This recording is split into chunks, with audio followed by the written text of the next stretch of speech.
Headline ન્યૂઝના દર્શકોને હું એક એવી બહેતરીન તમને સાઇટ બતાવી રહ્યો છું અત્યારે કેદારનાથની। આપ મારી પાછળ બિલકુલ જોઈ રહ્યા છો। આપને એમ લાગશે કે શિવજીની જટામાંથી ગંગાજી જે રીતે અવતર્યા હતા, ભગીરથ ગંગાજી, એવો જ મારી પાછળ નજારો આપ જોઈ શકો છો। આ પ્રકારની નૈસર્ગિક બ્યુટી જેને કહી શકાય, ઐશ્વર્ય જેને સમીપ તમે લઈ શકાય, સાનિધ્યમાં તમને કુદરતનું કેવું સાનિધ્ય પ્રાપ્ત થાય એની અનુભૂતિ અહીંયા તમે જોઈ શકો છો। સૂર્યના પ્રકાશને કારણે મારી પાછળનો જે ઉપર ધોધ પડે છે એમાં નેચરલ બ્યુટી તમે કહી શકાય, રેઇનબો એટલે કે ધનુષ, મેઘ ધનુષ, એવું પણ અમે અહીંયા નજરો નજર નિહાળ્યું અને અમે જોયું છે।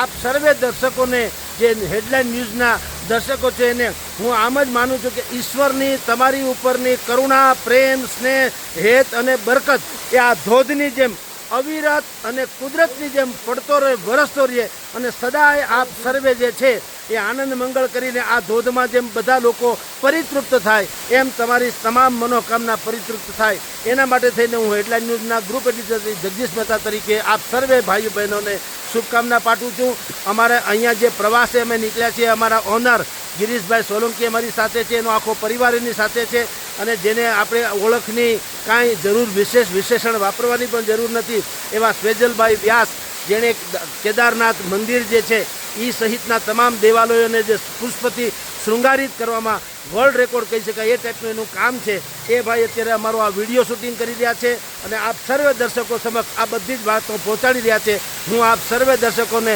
હર હર મહાદેવના નાદ સાથે કહું, ઈશ્વરમાં જેમ જટામાંથી ગંગાજી જે પ્રકૃતિને ભગવાન શિવે પોતાના જટામાં ધરી લીધી એવી આપ સર્વે ઉપર ઈશ્વરની આવી બરકત અવિરત રહે અને આપ સર્વે પરિતૃપ્ત થાવ એવી મનોકામના।